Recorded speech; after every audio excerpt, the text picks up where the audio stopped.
Bismillahirrahmanirrahim. Assalamualaikum warahmatullahi wabarakatuh. Alhamdulillahi rabbil alamin, wassalatu wassalamu ala asyrafil anbiya'i wal mursalin, sayyidina wa maulana Muhammadin wa ala alihi wa sahbihi ajma'in. Allahumma subhanaka la ilma lana illa ma 'allamtana innaka antal alimul hakim. Kita mulai dengan sama-sama membaca lafaz basmalah. Bismillahirrahmanirrahim. Bapak, Ibu, dan Ustadz yang kami muliakan, di pertemuan sebelumnya kita telah membahas adab-adab di dalam buang hajat dan hal-hal yang terkait dengannya, dan juga telah kita bahas tentang hal-hal yang membatalkan wudhu. Maka tibalah kini kita akan masuk ke pembahasan tentang wudhu itu sendiri, ya, yang insyaallah dalam waktu 30 menit mungkin bisa sampai kepada sunnah-sunnahnya. Hadirin yang dirahmati Allah, wudhu ini selain dia adalah menghilangkan hadas kecil, ya, juga memiliki fadilah sebagaimana yang diriwayatkan dari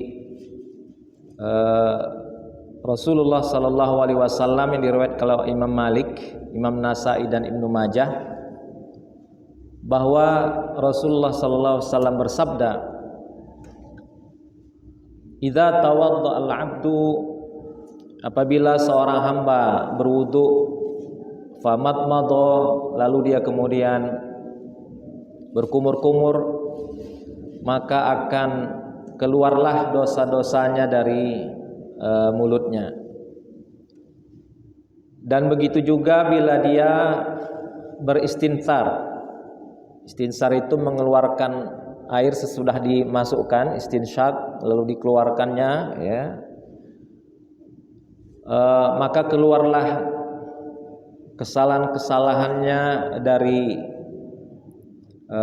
hidungnya, al-khotoya, ya, kesalahan-kesalahan. Dan begitu juga pada wajahnya dan seluruh anggota yang berlaku padanya wudhu. Maka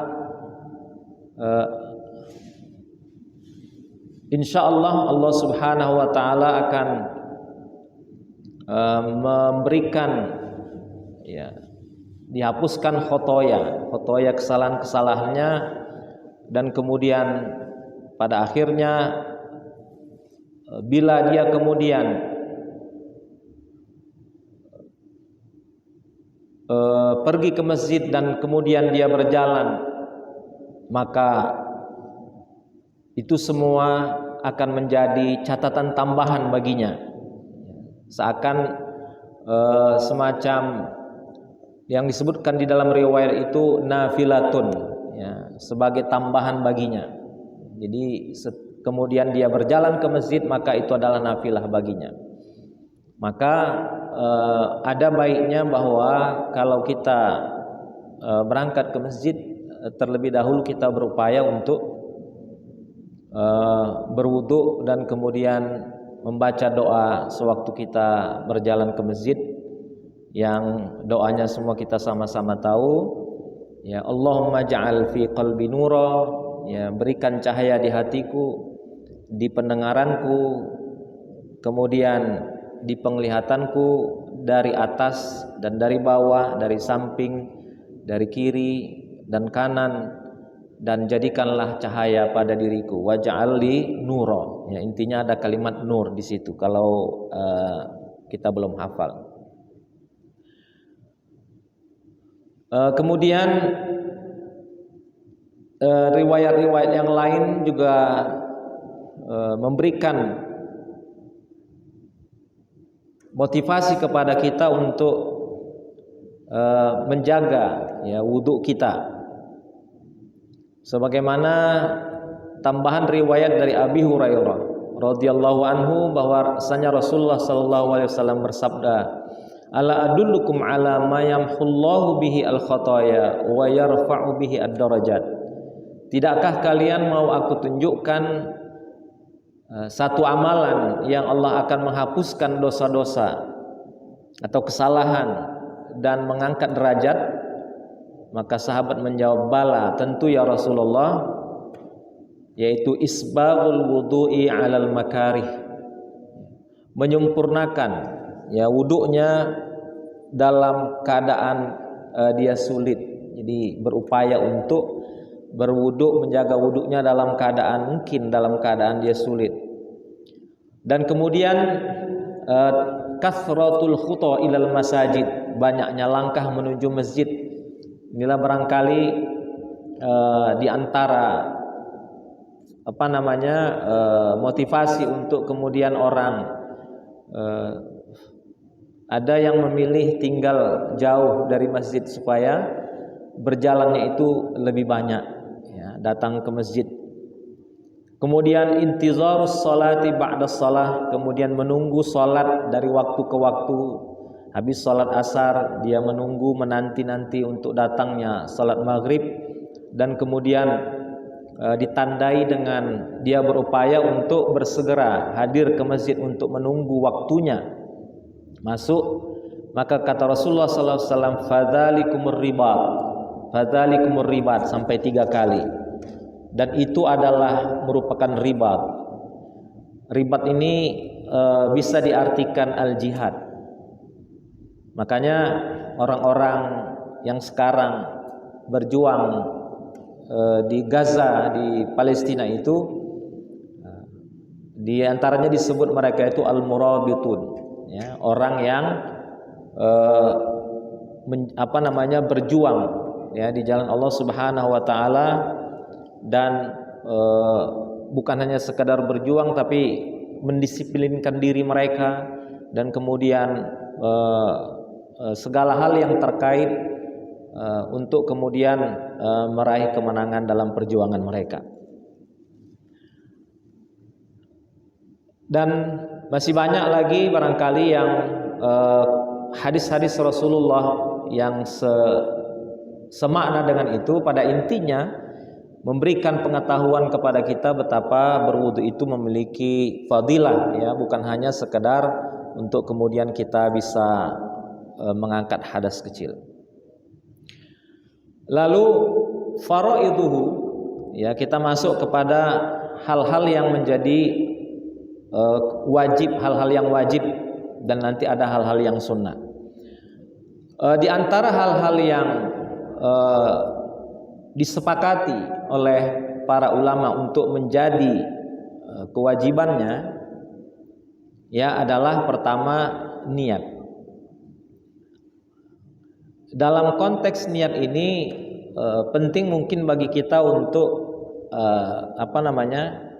kita tidak membahas niatnya apakah di dalam hati atau kita lafazkan, tapi yang tak kalah penting adalah bahwa kadangkala ada orang berwudu untuk menghilangkan marah, ya. Ada orang yang berwudu untuk mendinginkan badannya. Lalu kemudian dia akan sholat gitu. Lalu lalu dia sholat dan menganggap bahwa wudu yang tadinya itu sudah telah mengangkat hadasnya. Tetapi sebahagian ulama berpatok kepada innamal a'malu binniyat, ya, bahwa amal itu tergantung niatnya, dan kemudian niat itu digunakan pada hal yang sifatnya biasa atau yang sifatnya ta'abbudi, yang ibadah. Maka di luar mazhab Hanafi, ya, itu mensyaratkan adanya niat. Jadi niatnya memang adalah untuk untuk kita kemudian mengangkat hadas kecil. Nah, hadas kecil kemarin sudah kita bahas apa hadas kecil ya, diantaranya buang air kecil, buang air besar ya, kemudian buang angin dan lain sebagainya yang telah dijelaskan, adalah dalam rangka untuk istibahah ya, artinya untuk kemudian bisa dijadikan syarat, memenuhi syarat untuk melakukan ibadah di mana wudu itu merupakan syaratnya. Jadi harus dimaksudkan gitu ya, dan itu sangat diutamakan. Nah, jadi Bapak Ibu yang dirahmati Allah Subhanahu wa taala, dalam niat ini perlu kita mengingat ya, pentingnya bagi kita untuk memastikan bahwa memang kita berwudu itu adalah dalam rangka untuk mengangkat hadas untuk bisa melaksanakan ibadah yang menjadikan wudu itu sebagai syaratnya. Dan kemudian di dalam sebahagian pendapat ulama, terutama dalam kalangan mazhab Hambali, itu mensyaratkan ya, sebelum melakukan rangkaian daripada wudu baik yang sunnah maupun yang wajib, terlebih dahulu membaca basmalah ya, tasmiyah, artinya menyebut nama Allah Subhanahu wa taala, sebagaimana sabda Rasulullah sallallahu alaihi wasallam, la salata liman la wudu'a lahu, tidak ada salat bagi yang tidak ada wudu padanya, wala wudu'a liman lam yadhkurismallah alaih, dan tidak ada wudu bagi yang tidak menyebut nama Allah. Jadi berdasarkan riwayat ini kemudian mazhab Hambali itu menetapkan basmalah. Maka kalaupun mungkin itu bukan wajib menurut sebahagian kita, tapi ada baiknya kita mengikuti sunnah ya, yang bisa jadi sunnah itu tidaklah kemudian menjadi kewajiban ya, sebagaimana telah kita bahas yang lalu bahwa rangkaian wudu itu yang paling yang paling tegas sebagaimana yang disebutkan dalam surah Al-Maidah ayat 6 itu ya, rangkaian-rangkaiannya. Wahai orang-orang yang beriman, idza kumtum ilas shalah faghsilu wujuhakum, kalau kalian mau salat maka basuhlah wajah kalian, dan seterusnya sebagaimana rangkaian-rangkaian salat. Nah, tetapi bagi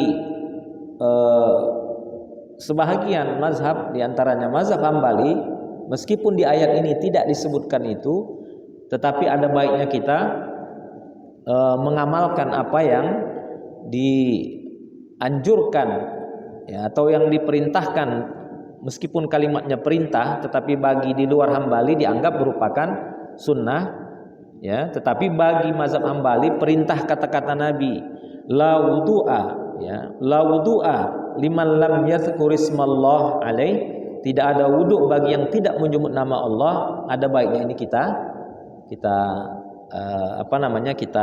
amalkan. Itu yang pertama, niat. Yang kedua adalah membasuh wajah. Dan sebelum membasuh wajah tentu ada mencuci kedua tangan, membasuh kedua tangan, yang bagi kalangan kita di mazhab Asy-Syafi'i tidak merupakan sesuatu yang wajib, tetapi yang disunnahkan. Bagi sebahagian menjadi sesuatu yang sangat dianjurkan, karena memang Nabi Muhammad SAW menyebutkan, hendaklah kalian membasuh kedua tangan sebelum memasukkan tangan tersebut ke dalam wadah air. Kata Nabi, karena kalian tidak tahu di mana aina batat yadahu ya, karena seseorang itu mungkin tidak tahu di mana tangannya pada saat dia tidur itu singgah gitu, kemana tangannya singgah pada waktu dia tidur. Kemudian berkumur dan kemudian memasukkan air ke hidung. Nah, tentang ini ada dua cara, tapi keduanya sunnah. Yang dipraktekkan yang di dalam riwayat itu adalah melakukannya sekaligus. Jadi air kita tampung, kita ambil untuk kumur-kumur dan kemudian menarik air itu langsung ke hidung dengan satu ambil dari tangan kita.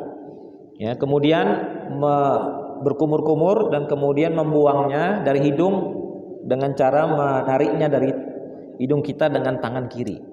Ya, jadi tangan kanan berkumur-kumur dan sekaligus dengan hidung dan kemudian mengeluarkannya dengan tangan kiri. Tetapi ini kalau sulit tidak apa-apa terpisah. Ya. Nah, itu tentang sunnah. Baru kemudian yang fardunya setelah niat adalah membasuh wajah. Disebutkan di dalam fikih sunnah difardukan hanya sekali, sehingga kalau kita lakukan 3 kali maka itu adalah sunnah. Dan kemudian batasnya adalah min manabitis sya'ri, jadi dari tempat tumbuhnya rambut kita yang paling terdepan ini, ya, sampai ke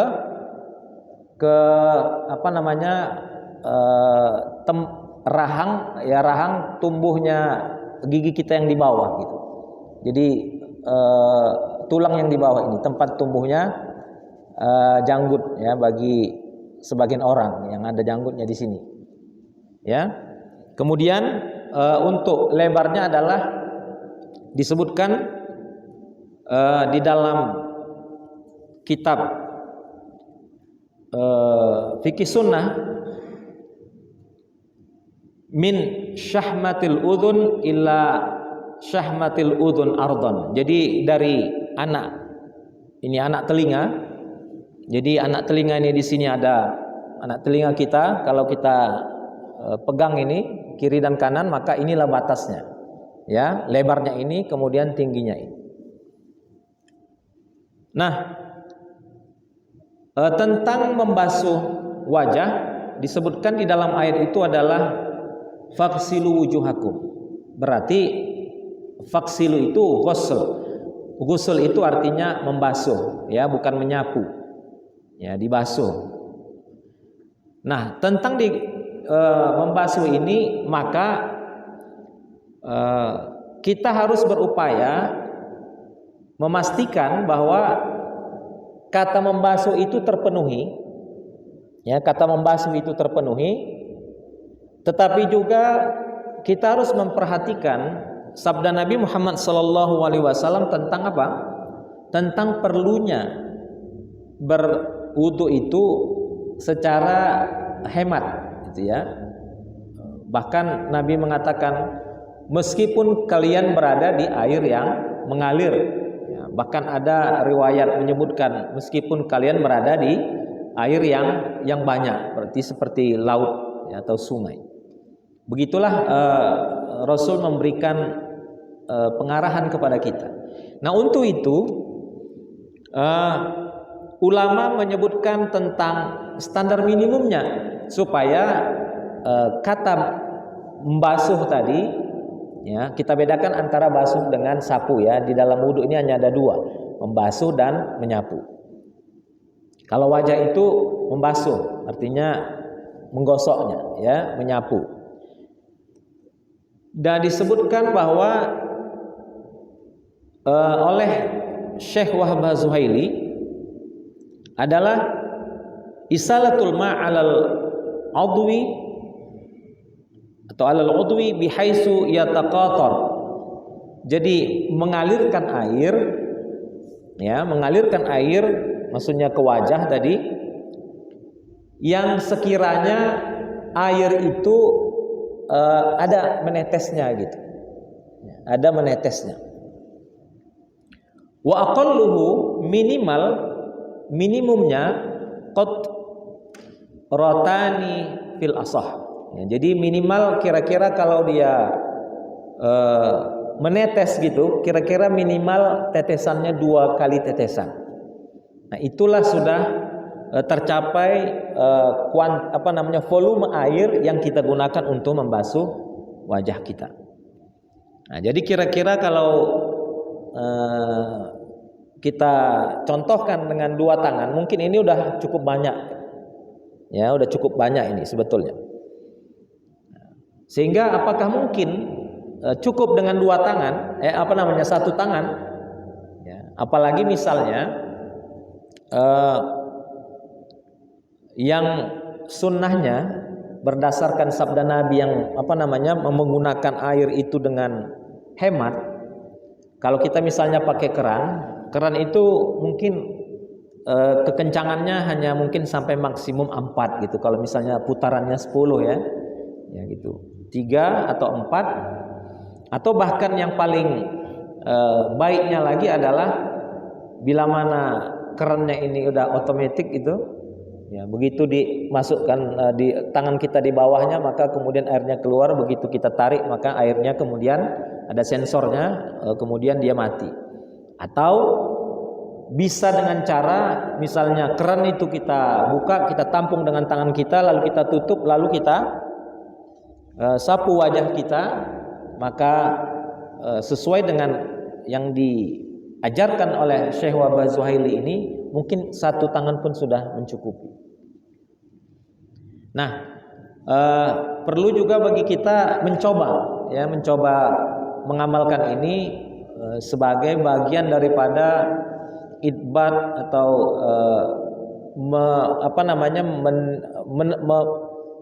mempaskan gitu, mempaskan kita dalam beribadah atau bertadayun kita, ya, mengamalkan agama kita. Kemudian sebahagian ulama itu menyunahkan, menganjurkan waktu membasuh muka, ya, diantaranya adalah melebihkan, ya, membasuh wajahnya melebihi dari batas-batas yang disebutkan tadi. Ya, jadi kalau misalnya wajah dilebihkan ke atasnya lagi untuk mengambil batas antara wajah dengan kepala gitu. Ya, sebelah atas, atau kalau di sebelah sini berarti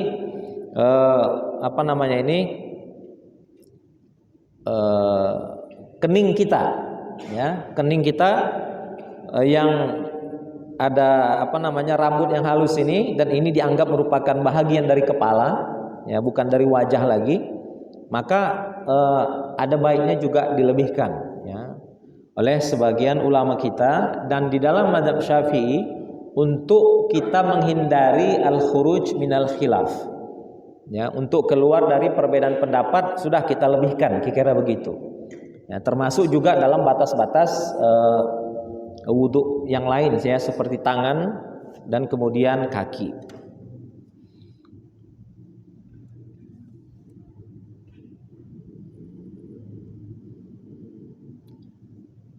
Kemudian yang berikutnya,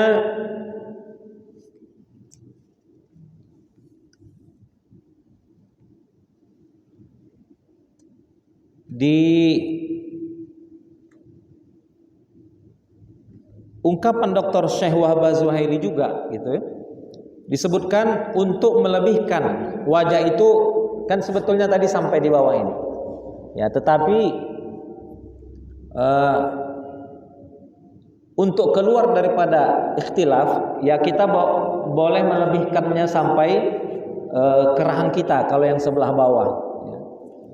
Dan berarti kalau yang di sebelah bawah daripada janggut kita, maka melebihi sampai kira-kira di batas bawah mendekati kerongkongan gitu.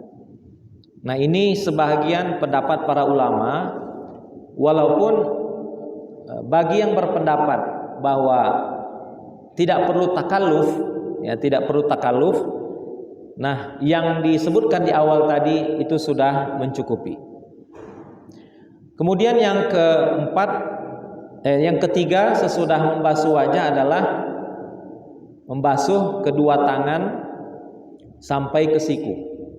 Ya, tidak masalah bahwa apakah dia dari siku ke ujung jari atau dari ujung jari ke siku. Kalau kita mau ikut patokan ayat, maka yang kita pakai adalah dari ujung jari ke siku. Nah, bila mana kita mau mempraktekkan yang menghemat air tadi, khususnya kalau kita pakai keran, ya mungkin akan lebih adaptif bagi kita, persis seperti ayat. Jadi ketika kita ambil air itu di tangan kita lalu ditutup, maka kita alirkan air itu sampai ke siku kita, dan disunahkan dengan mentadliknya. Ya, mentadlik artinya menyela-nyela di jari. Dan kemudian pastikan bahwa batas daripada siku kita itu bukan mendekati siku. Tidak juga kalau sikunya misalnya kita katakan kita zoom out ya, kita perbesar, kira-kira gambarnya 3 cm seperti ini ya. Tidak juga dia diambil tengah-tengahnya daripada siku itu. Tetapi yang mayoritas ulama banyak berpendapat adalah melewati batas siku. Ya, jadi bukan batas akhir daripada tangan kita, tidak juga pas di tengah siku, tetapi melebihkannya sampai lewat batas siku kita. Nah, ini yang perlu kita kita ingat sama-sama. Kemudian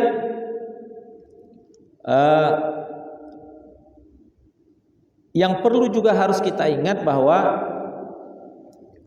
disebutkan di dalam beberapa kitab fikih, kalau sekiranya kuku kita panjang, ya, maka upayakan kita bersihkan bila mana kotorannya itu terlalu tebal.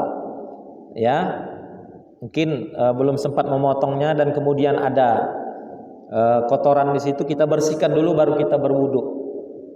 Ya.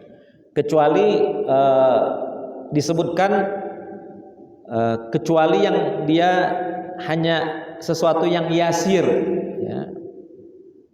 Yasir itu artinya yang ya kalau kita lihat mungkin masih ada hitamnya dan sulit untuk kita angkat gitu, maka itu tidak mengapa. Tetapi diupayakan untuk air itu sampai bisa masuk ke dalam atau di bawah jari-jari kita. Kemudian bila mana ada sesuatu yang melekat, ya, yang tidak bisa tersentuh oleh air, maka itu pun juga harus kita bersihkan. Ya, seperti disebutkan di dalam kitab itu katila, ya, tila itu seperti cat, ya, katila.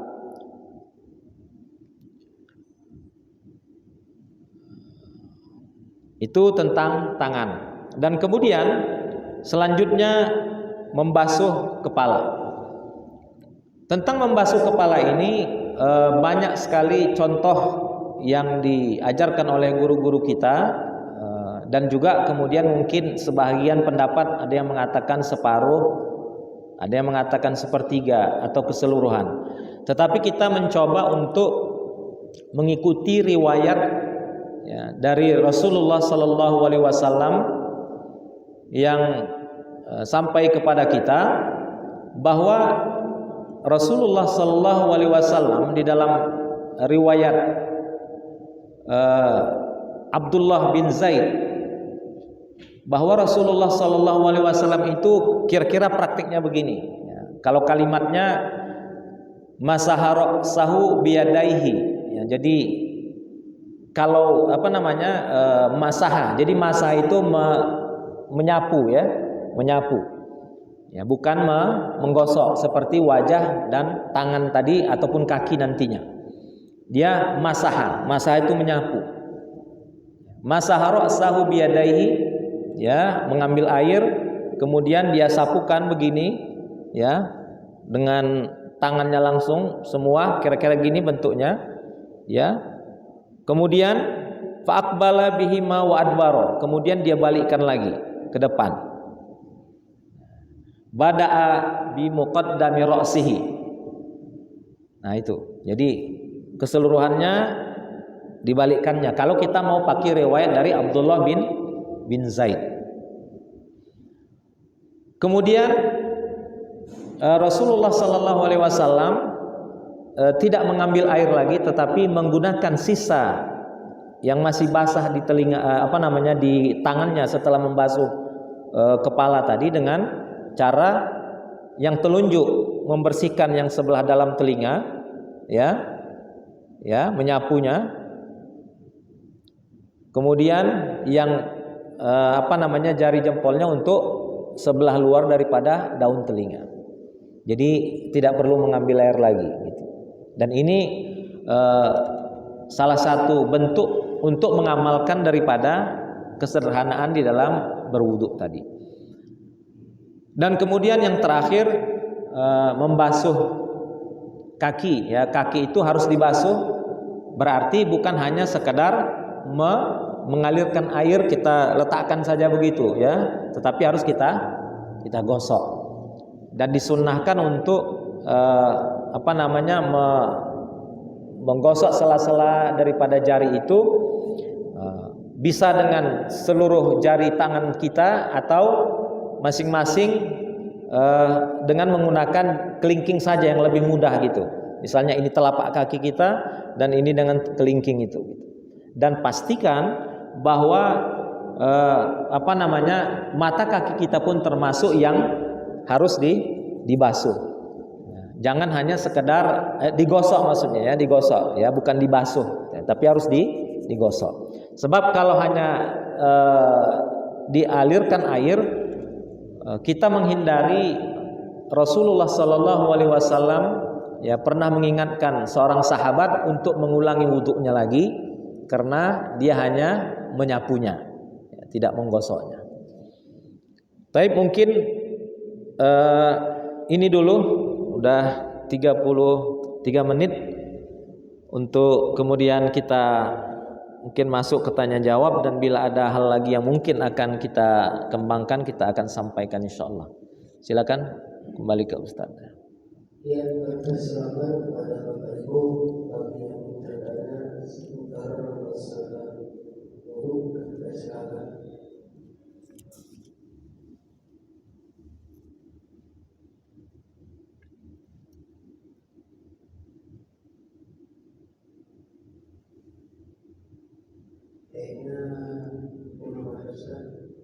Ya. Kita lanjut atau cukup? Ya. Dan insyaallah akan kita lanjutkan pada sunnah-sunnah wudu di pertemuan yang akan datang insyaallah. A'udzubillahi minasyaitonirrajim. Bismillahirrahmanirrahim. Alhamdulillahirabbil alamin, hamdan yuwafi ni'amahu wa yukafi'u mazidah. Ya Rabbana lakal hamdu kama yanbaghi li jalali wajhikal karim wa 'azimi sultanik. Sallallahu ala nabiyyina Muhammad wa ala alihi wa sahbihi wa barik wa sallim. Allahumma ighfir lana dhunubana wa israfana fi amrina wa thabbit aqdamana. Allahumma zid ilma warzuqna fahma wa amalan mutaqabbala. Rabbana auzi'na an nashkura ni'mataka allati an'amta 'alaina wa 'ala walidayna wa na'mala salihan tardah wa adkhilna bi rahmatik fi 'ibadikas salihin. Rabbana atina min ladunka rahmatan wa hayyi' lana min amrina rasyada. Rabbana atina fid dunya hasanah wa fil akhirati hasanah wa qina azaban nar. Allahumma faqihna fid din. Subhanaka rabbika rabbil izzati amma yasifun wa salamun alal mursalin walhamdulillahi rabbil alamin. Assalamualaikum warahmatullahi wabarakatuh.